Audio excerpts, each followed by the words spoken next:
Hello and welcome to the Sweet Spot with DeAnda. Today I have one of my lovely friends from the Exodus Summit, born out of the Exodus Summit, LaShawn Thomas. So we're going to get into the Sweet Spot and together and exploring what we're going to be doing coming up in the coming year as it pertains to the Exodus Summit. Um, and we're going to get into the sweet spot. Okay, wonderful. All right. I am so happy that you are joining me today. I'm So, excited to join you. first, let's find out, where are you? So I am in South Florida. I'm in Pompano Beach, Florida, which is maybe 10 minutes south of West Palm Beach. It's Palm Beach. Okay. All right. Oh, wow. Okay. Is that where you're from? Yes, that's where I am from, born and raised in Florida. So I'm doing my best to see more of the world because I think because of the state of Florida, it's so long, you never really kind of get out. You just see a bunch of different Okay. parts of Florida. Yeah, yeah. And so, my dear, I am traveling, trying to get out and Okay. see more of the world. But yeah, born and bred. Right. That's awesome. Yeah. I am so let's get into like how we met. So um I've talked about on this channel about my stint with Exodus Summit. I've gone to all of the summits from the very first one in 2020 to the present one, which was just last month. And from there, I have my sister friend tribe has grown tremendously in great ways. And chief among them, you. Um, and I understand that was this your first summit? This was my very first summit, DeAnda. Okay. And what a life-changing, amazing experience it's been in just the month or so that it's been since the summit, right? So Yeah. it has been amazing. And I can't even imagine what the prior two summits have been like to be able to build up and have Right. two summits under your belt and then Yeah. another third summit. Yeah. They're changing the world, right? Yeah. These are Black women that are changing the way that we see ourselves and how the world sees us as we move abroad, but more so how we live our lives. Right. I like you said, it's life changing. I think the first year in 2020, we were all, in lockdown and kind of not knowing what this world was doing and gonna do and all the things, right? And for me, it was pretty like I didn't even know taking a sabbatical. I knew the definition of the word. I knew the word, but it didn't feel like something that I could try on, right? And that first one, it was like I put all of that information. I was thankful to get it. I put all that information in this box and put it on a shelf and was like, yeah, that's great. That is wonderful. Good times. I'm glad you guys are doing that, right? And it was good to see, people doing it. And I was still going to this toxic job, trying to figure out why. I even had my therapist was even like, please leave the job, please do this. And I was still, I think it was a combination of it being in we were in COVID and not really knowing the what and whys behind that. Being a Black girl and just, not giving myself permission to say that, yeah, I can have that. And just, the whole lifing, adulting is what I call it, right? And think, oh, tomorrow, I'll do it tomorrow, which is why I put it on the shelf. So, when the 2021 summit came about, they expanded it in a way that they introduced this thing called accountability partners and accountability groups, which once again, I was kind of stuck with what? I know the Uh-huh. name. I know that definition. I've heard that before. It's not foreign language. Um, Again, I didn't feel like it was mine Right. until I was thrust into it and tried it on a bit. Again, I'm still in therapy. I'm still, that's a thing. I journal, all those things. I meditate, all those things, right? But I think when you throw in the Exodus Summit in the soup pot, again, it's a game changer. Yes, it is. It's a game changer. And I can only imagine how it was for you this year.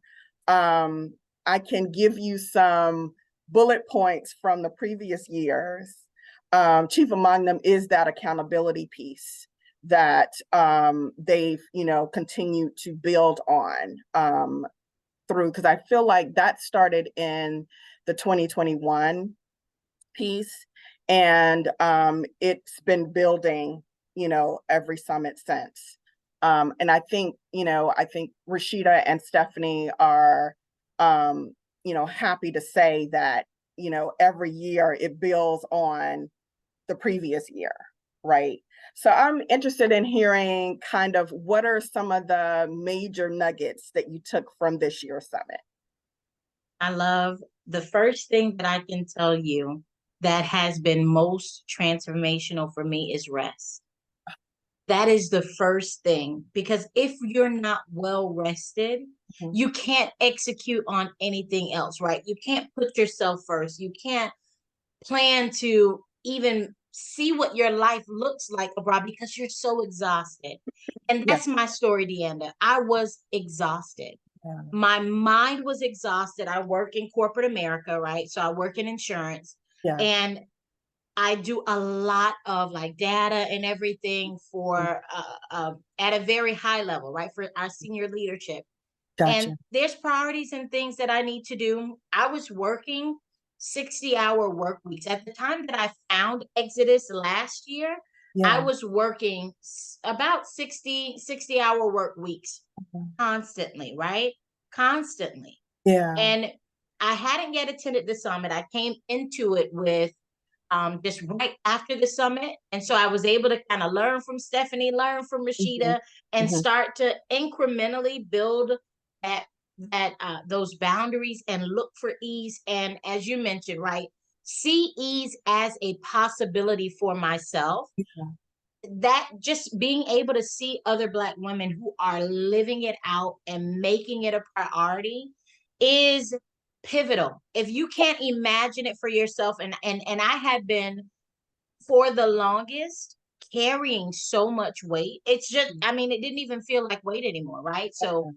I'm a mom, I'm a wife, right? I've been married now. This is 3 years, right? So still kind of newlywed, just moving out of that phase. Mhm. And it was just a lot. I had everything on my shoulders. And Gotcha. so what I took out of this summit, that I had started kind of building a little bit of me time in, I calendared it. I Mhm. thought that I was doing something until I got into that first rest session with Octavia Rahim. Okay.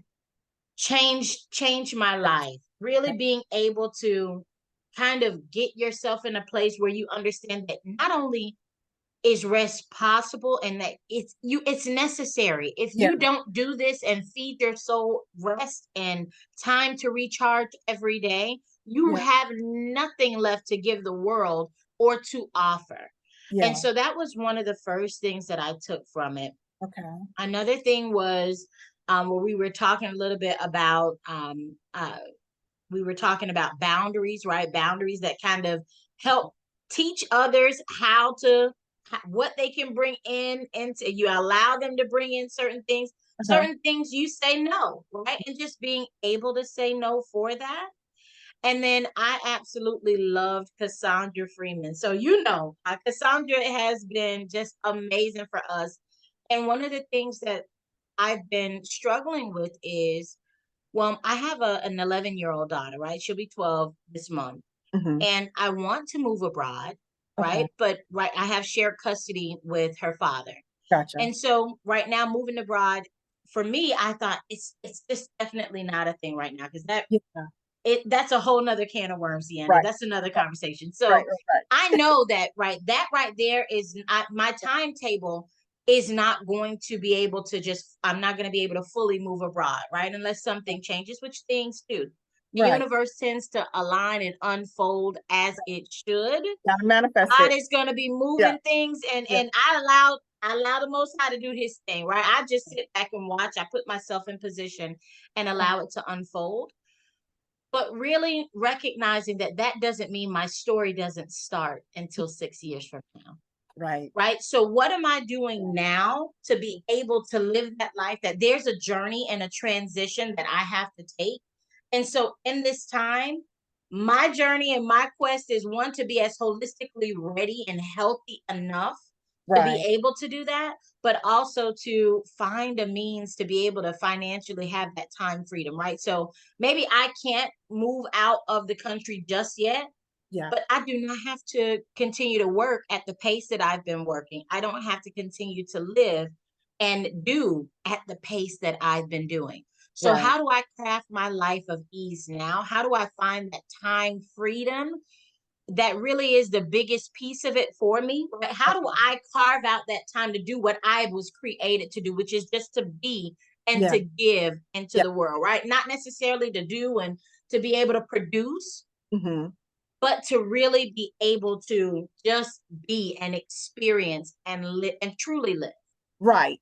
Yeah. Right. I think what the Exodus Summit has provided for me anyway is being able to look at how I've, said, oh, okay, I want this in my career. I want this in my personal relationship. I want, this kind of man or whatever. I want, my girlfriend circle to be like this, and my family circle to be like this. And I think what Exodus Summit has taught me and allowed me to kind of reevaluate how I look at that. One is I don't have to be on this. I used to say I can sleep when I'm dead. And I had my ex-boyfriend said to me, well, you'll be dead. So You won't be sleeping. you won't be sleeping. So, and honestly, I'm not going to lie. When he said that, I was like, oh my God, you are right. So, what are you doing? So you're not, you're trying to go, go, go, go, go. Stephanie has done what, 1 million videos on, no, I'm not giving up, my stuff, the stuff that feeds me, just so you can add to your bottom line. Right. One of the things that has been resonating and I've been working on is learning that no is a complete sentence. No is a complete sentence. And if I can't pour into myself, I can't pour into you. That's right. So here's I also have, been doing some some work on the with some other groups, Momentum Education being one. And I did that at the top of this year. And one of the things that came out of that was, how when you're on a plane and they show you how to put on your oxygen mask and they tell you that you can't really help anybody else until you've helped yourself. That is life. That is a life lesson. Yes. Because quite honestly, LaShawn, I don't want you to help me with my mask if you don't have yours on. Because I know that you can't give me 100%, right? And you shouldn't want me to help you if I don't have my mask on, right? So that's the thing that, combined with all the lessons from hearing Cassundra's story with how she, kind of got to her, level of, I can't do this like this anymore. This is how the world wants me to be, and I can't do this anymore. I'm gotta shift, pivot, and make sure that not only am I, feeding my soul, but also I have children to raise. So I have to make sure that I have my oxygen mask on so I can give to them and pour into them as well. And that's what I feel like the Exodus Summit has provided. It's provided that window into seeing that ease and rest, again, complete sentences, and knowing how to say, thank you for that offer, but no, that's not gonna, I can't add that to my plate right now, because that's not gonna feed my soul. That's not gonna fit within what I have, in store for myself. And, like anybody, you have these goals, you have these dreams for yourself, and, travel being, at the top of the list, but you put that off. Oh, I'll do that tomorrow. I'll do that when I retire. And I'm like, I'm not saying that ever again. I'm not doing that. I'm not waiting for this retirement, to happen. And what the Exodus Summit has also kind of opened me up to is the fact that it is the fullness of not only of, carving out what you want your career or how you're going to bring in money, at a pace and in a way that will feed your soul, and you won't, want to, jump off the roof at the end, open the window and jump out the roof, because that's what a lot of That's us a thought. That's an end of, really? Yeah. There are plenty of people that are at that point. I don't have hope. And we don't have to live like that. We do like not have to continuously live like that. And that's exactly what Rashida and Stephanie has designed. Yes. Kind of opened up, the stage for you to see that, with Tabitha Brown and, Casundra and, all the ladies who were at the summit, just, how they shined a light on, it doesn't have to be hard. And you are deserving, Yes. It is okay for you to think, in that realm. It is not far-fetched. It is not something that is not doable. Right. And that was the other thing, was just like, oh my God, she's doing that. And like, she's my age, or, she's, my and shade. I can be doing, so this is a real thing. I can be doing that. Yes. Yes. So that's a thing that I continue to kind of spread and make sure that, everybody I know, knows that this is what's feeding me, and this is what brings, a smile to my face. Now, yes, I'm still adulting, because that doesn't stop just because, you've learned something new or you brought something new into your life. Adulting doesn't stop, right? Still got to pay the rent. But you look at it from a different standpoint. I don't look at it as a glass half full, or half empty type of perspective. It is I get to do this. That's right. I get to do this. And I think that is the thing that really makes me keep going with this, the YouTube channel. I mean, I would not have, ventured at that. And I need to, mention the fact that the reason why we met was we were both got into the voiceover group born out of the Exodus Summit with Casundra Freeman. And while voiceover has been like in the back of my head, I've, probably could show you the journals where I've put that in there. Oh, that'll be a thing to do. Again, I told myself, that's not yours. That's, girl. Or someday. Yeah. Or maybe. Yeah. Yeah. Maybe down the road, whatever. And I mentioned it I am presently in a 21-day whole food challenge. Which is, it's crazy, because I didn't realize the emotions that would come out of that. At any rate, I was mentioning that to my buddies who are with me on that journey, and that was, going to be doing the training workshop yesterday. And one of my friends who I've known for quite a while now, she's like, oh my God, that's perfect for you. So that's the other thing is like, you don't know how people see you. You don't know how, the things that you kind of, scratch off. It's like, no, that's not mine. Other people see it for you Yep. before you do, I don't and think you're deserving of it, right? You don't even see it as a possibility. yeah. And one of the things that I'm learning to take off, right, to just completely unload is the expectation of from growing up, from society, on how my life should look and what I should do to be successful, right? And that shapes our own perception of what's possible for us. Like going back to when we were children, you dreamed big dreams, right?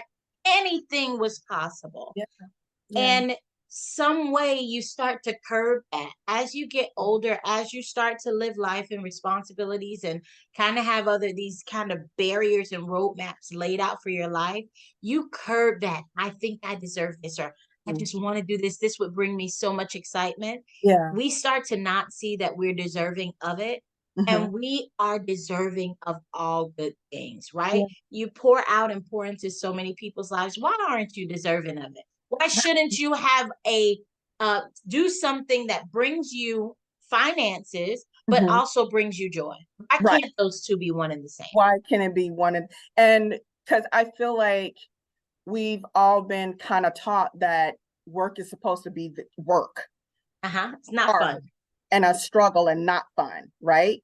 And I'm gonna tell you, Stephanie and Rashida has completely, shown me that is not, that is not the way. That is not going to bring you joy. That's not going to bring you, I mean, it's just not, and so you've got to carve out that thing, you've got to, I saw this thing on, from Oprah. Someone asked her, what is the key to manifesting, your goals and your dreams? And she said, a lot of people don't find success in it because they don't know what it is. They don't know what to ask for. Like they haven't completely mapped out what that thing is, right? And I may not know exactly what it is, but I know But it's not. I'm getting clearer. I know what it's not, and I'm getting clearer.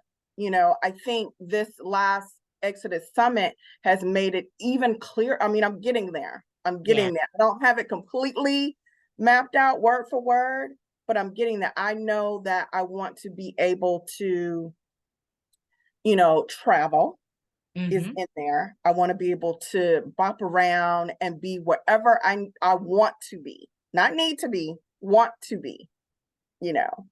When it is snowing out there and I don't want to be in New York, I'm not here, right? And there's no, there's nothing stopping me from not being here. Not one thing, except unless it's me, right? I'm the only one who's saying, oh no, you can't do that because of whatever, right?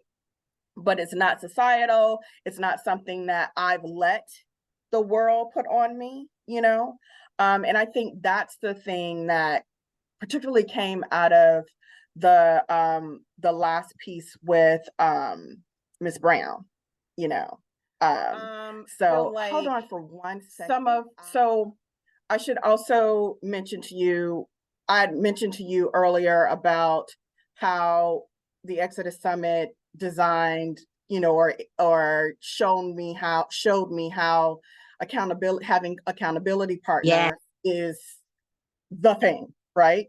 So my accountability partners, actually, we meet once a week.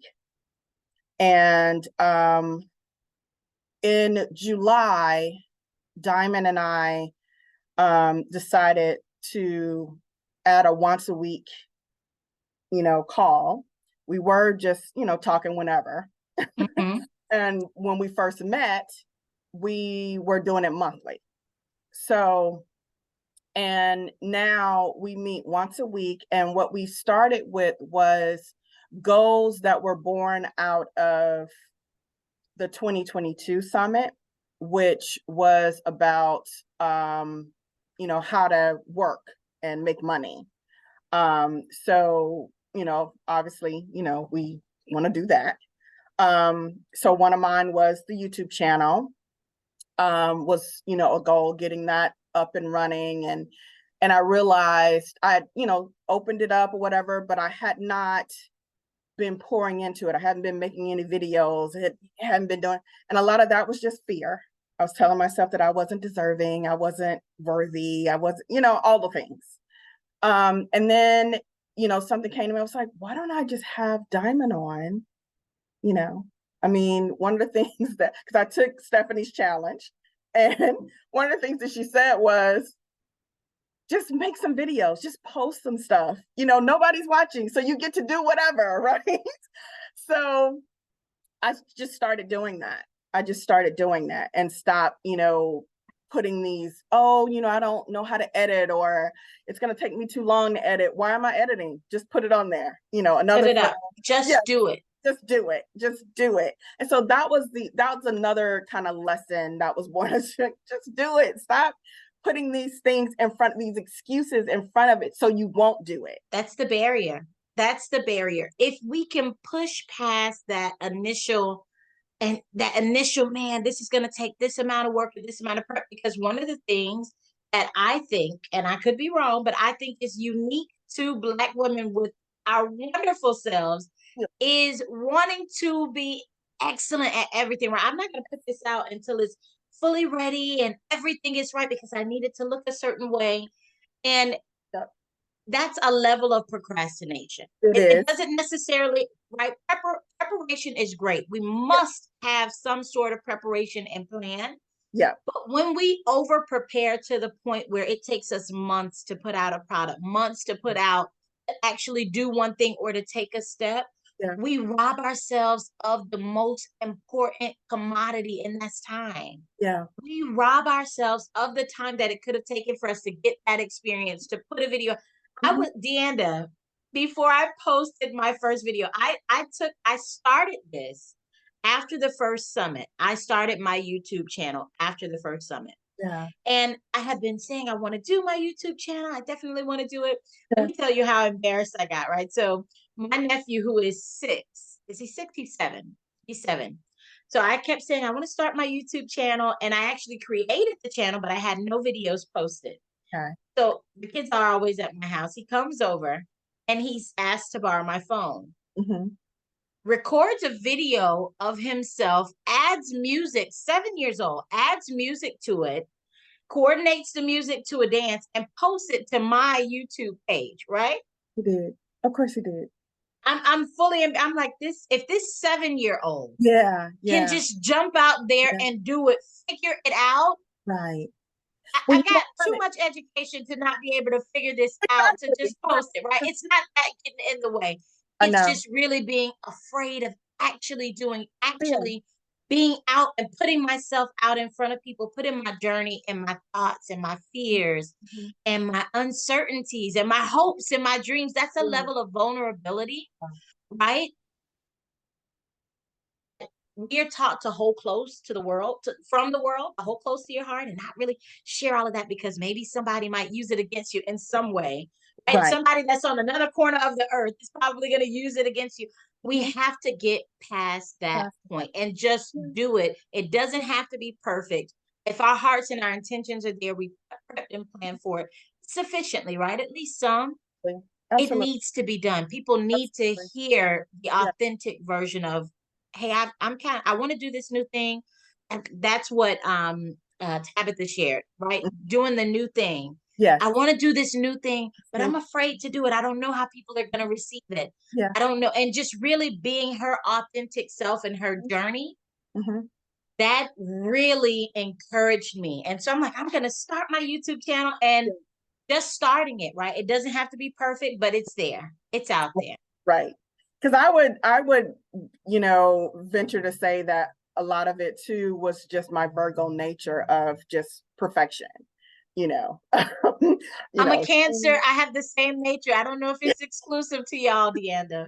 Well, it's not. And it's a Black girl thing too. It's a Black girl thing. So, but it is that, perfection. Yeah. But the thing, I can't remember. I think Stephanie's, talked about this in one of her videos of perfection, because, and I'm using finger quotes because that's your perfect, That's right. that's yours. That's yours. Nobody else, everybody that, all of my friends who have seen my YouTube channel and seen the episodes have, that's you. You're doing the thing that's you that I get when I'm, with you. So yes, share this on YouTube. Yes, why not? And I would say, with your nephew taking your phone, that was an angel saying, "Come on, sis. Come on. You can do it. Step You out. can do this. Come Step on. out on faith. Come Make on. it happen. Yes. Take that next step." Yeah. And the other thing I found that, because, moving to New York from Atlanta, that was a complete leap of faith. I came here with no job and no place to stay. That was my story. Like literally, I got off the plane and I had the choice of, I had to either go to a job interview or go to the interview to get the apartment. I had to make a decision. I could only do one. Woo. And I told myself I wouldn't be able to afford the apartment if I don't have the job. So let me go to the job interview. And obviously it worked out because here I am 20 years later. Right? But the leap of faith, I know how to do that. I know that works. I know that, if I manifest, if I put it out there and I put in the work to get it, it's gonna happen. It's gonna happen. But then fear, doubt, they come in, sit down, get comfortable, and I'm like, and I let them come in, I let them move in, like they have their own key. They just come in, right? And I asked for my key back. That's right. I asked for my key back. And I was like, nah, no, you're not staying here anymore. Yes, I have my moments. I'm human, this is why I have therapy. Therapy is a wonderful tool. Wonderful tool. Accountability partners,